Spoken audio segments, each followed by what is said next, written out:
Bienvenidas y bienvenidos. Hoy vamos a hablar nuevamente de transformación digital. En esta ocasión nos acompaña María Soledad Matos, gerente general de Oracle Chile, para conocer cómo esta empresa ha aumentado el proceso de transformación digital en la industria y también cuál es su diagnóstico sobre el COVID-19. Soledad, muchas gracias por tu tiempo y por también participar del proyecto. Muchas gracias a ti, Sebastián, por invitarme. La verdad que es un agrado poder compartir estos temas con ustedes. Pensando en transformación en términos generales, ¿qué crees tú, o por ejemplo, necesita una empresa para comenzar un proceso de transformación digital? Ok. A ver, en primer lugar, convencida de que es súper importante entender que cuando hablamos de transformación digital estamos hablando de proceso. Entonces, no es algo que ocurre de hoy día para mañana, ¿no? Entonces, de una u otra manera, esto tiene que ir implementado de manera estandarizada, no va a ocurrir mañana, hay un proceso que tenemos que vivir. Desde ahí, entonces, es súper importante el diagnóstico. Entonces, identifiquemos cuáles son las áreas que hay que transformar o intervenir. O sea, si no hay un diagnóstico previo, se hace muy complejo que ese proyecto sea exitoso. ¿Dónde hay que intervenir con mayor urgencia? Ahora, este proceso siempre tiene que ser parte de una estrategia. Estamos convencidos de eso y tiene que servir a un propósito específico. Es la única manera que evitemos la mala utilización de recursos en proyectos, ¿no? Hemos visto proyectos que no nacen con un propósito y terminan claramente siendo un fracaso al intentar implementarlo. Entonces, si no hay una utilidad real, no nos va a ayudar a clasificar prioridades, no nos va a ayudar en el escalonamiento adecuado, etcétera. Entonces, en general, pensamos que la transformación digital se aborda desde las áreas de TI, eso es lo que todo el mundo cree, pero la verdad es que se transforma más bien, o sea, se abordan más bien desde las áreas de negocio, es un desafío de negocio, el que tiene que acompañar y apoyar TI, pero no se aborda desde TI. Entonces, estamos muy convencidos de eso. Ahora, luego de esa definición, tenemos que pensar en el cómo. Y el cómo tiene que ver con quién nos va a asesorar para definir las tecnologías, cuál es la inversión que voy a tener, cuáles van a ser los plazos, es decir, gestionar el proyecto, ¿no? El cómo tiene que ver con la gestión del proyecto. Y acá un punto clave a considerar para el éxito de cualquier proyecto tiene que ver con los factores culturales de la incorporación de nuevas tecnologías. O sea, el que piense que la transformación digital no tiene que ver con un cambio de cultura, pienso que está equivocado. El papel resiste cualquier estrategia, Sebastián, ¿cierto? PowerPoint, todo queda súper bonito, pero si la cultura y el mindset no cambian realmente, la estrategia está destinada al fracaso, no va a funcionar. Y sumado a eso, por último, creo que una organización realmente alcanza un grado de madurez en términos de transformación digital si logra un compromiso ejecutivo que trascienda a las áreas de tecnología.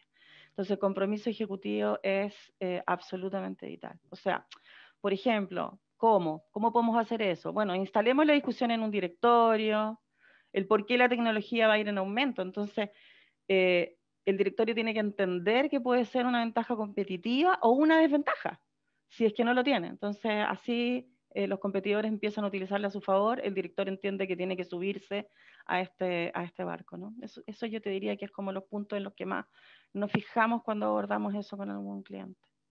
Tienes que también acompañar en el proceso. Me gustaría que pensáramos un poquito a futuro.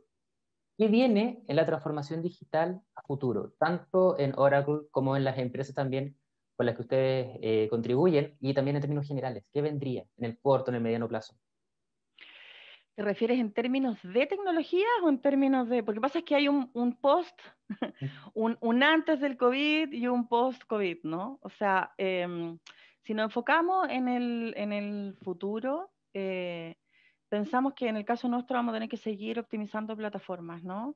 Seguir optimizando y anticipándonos un poco desde el punto de vista de lo que los clientes van a requerir. Ahora, se vienen cosas importantes, Sebastián, porque si tú piensas que se habla mucho de que los trabajos van a cambiar, de que las carreras van a cambiar, de que lo que conocemos hoy día como las carreras universitarias probablemente no sean las de mañana, de una u otra manera, hoy COVID nos ha hecho correr porque las empresas no estaban preparadas. Entonces, pienso que hoy las empresas van a tener que estar muchísimo más preparadas. De lo contrario, ante cualquier amenaza que hoy día no manejemos, van a quedar atrás. Entonces, hay muchos temas que tienen que ver con e-commerce, muchos temas que van a venir muy fuertes en términos de la seguridad, donde la inteligencia artificial va a ser un factor relevante, claramente. Eh, y yo creo que va un poco por ahí, te diría yo, ¿no? Pero con estar preparado ante algo un poco incierto, ¿no? Y los países también van a tener que prepararse. Hay un tema de educación importante que vamos a tener que abordar.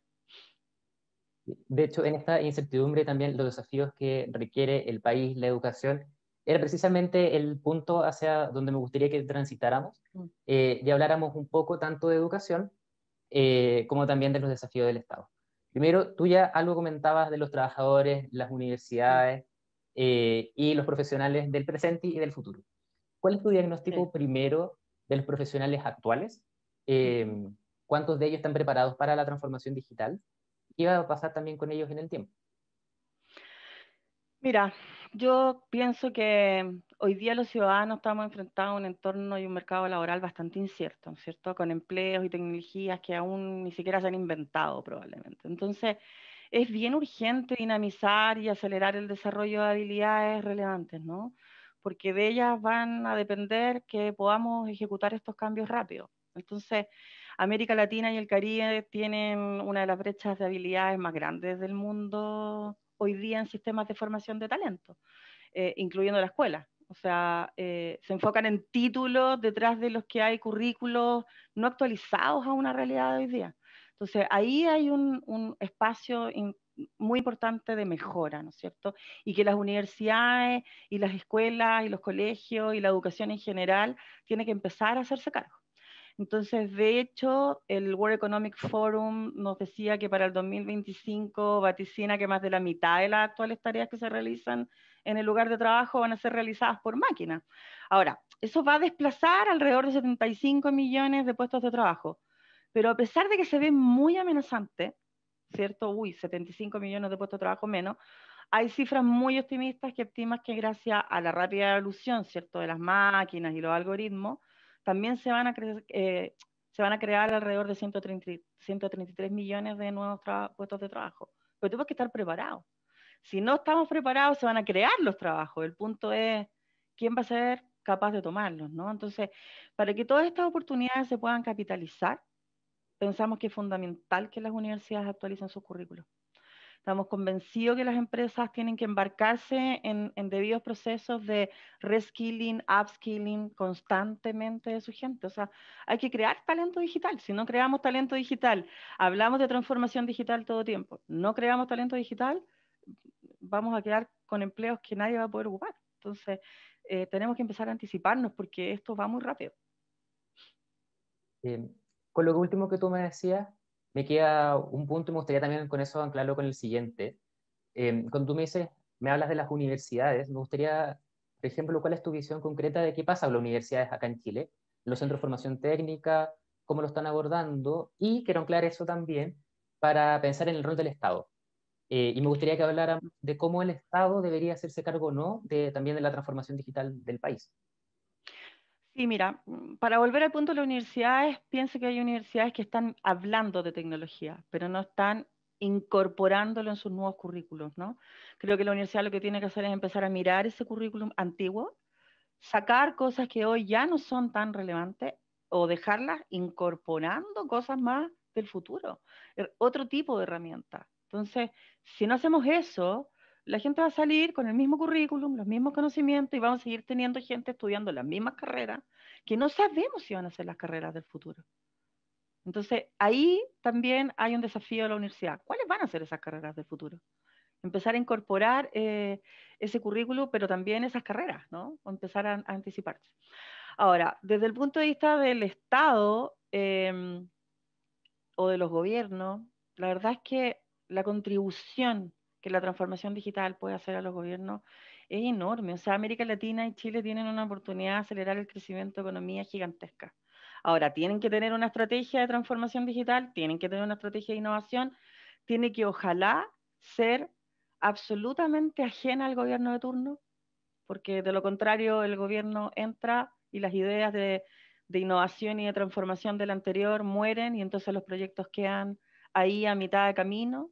Entonces tiene que ser para mí, y esa es una opinión muy personal, totalmente agnóstico al gobierno. Es difícil eso, lo tengo claro, digamos, pero si no hacemos algo con eso, claramente vamos a seguir matando proyectos.